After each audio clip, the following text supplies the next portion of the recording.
If you think your vehicle might have a bad engine water pump, in this video, I will go over some of the common symptoms and how you can tell if the pump has gone bad. Symptoms of a bad water pump. One of the biggest signs is engine overheating or running at unusually high temperatures. The water pump is responsible for circulating coolant through the engine and radiator, so if it's not working properly, the coolant won't flow, and that leads to overheating. Another thing to look for is a coolant leaking from the weep hole located at the bottom of the water pump, which happens when the pump starts to fail. You might also hear a clanging or clunking noise coming from the front of the engine if the bearings inside the water pump are worn out. Some vehicles have a fan clutch, which means the radiator fan is attached to the water pump. While many modern vehicles use electric fans, some still rely on a fan clutch. If the water pump bearings are shot, you may notice the fan clutch wobbling when the engine is running, or you may even be able to move it by hand. Finally, if the bearings have failed badly enough, the pulley may wobble so much that it causes the serpentine belt to slip off. So if you open the hood and find the belt off or loose, check the water pump pulley. If it's loose or wobbling, that could be your issue.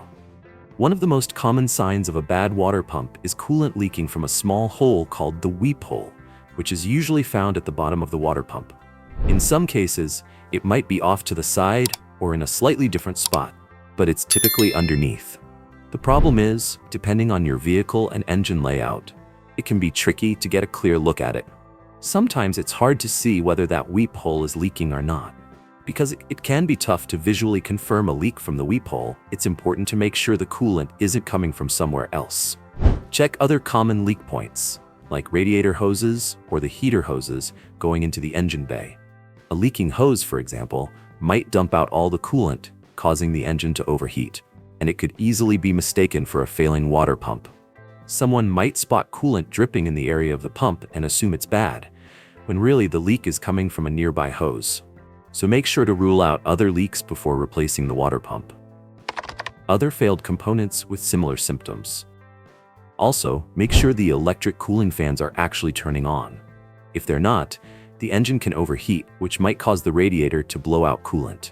When that happens, it's easy to mistake it for a bad water pump, when the real issue is a failed fan. So when the engine gets hot, you should hear those fans spinning.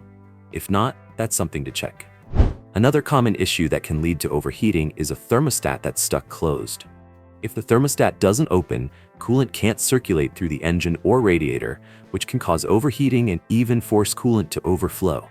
Again, making it look like a water pump problem when it's really the thermostat.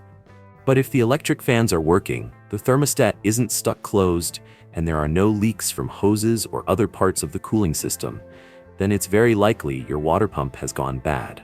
Check that front pulley to make sure it isn't wobbling, and if you can get a view underneath, try to see the weep hole. If you notice coolant steadily leaking from there, that's a clear sign the water pump has failed and needs to be replaced. So that's about it. If you have anything to add, feel free to leave a comment below. If this video was useful, please hit like, subscribe to the channel, and have a great day.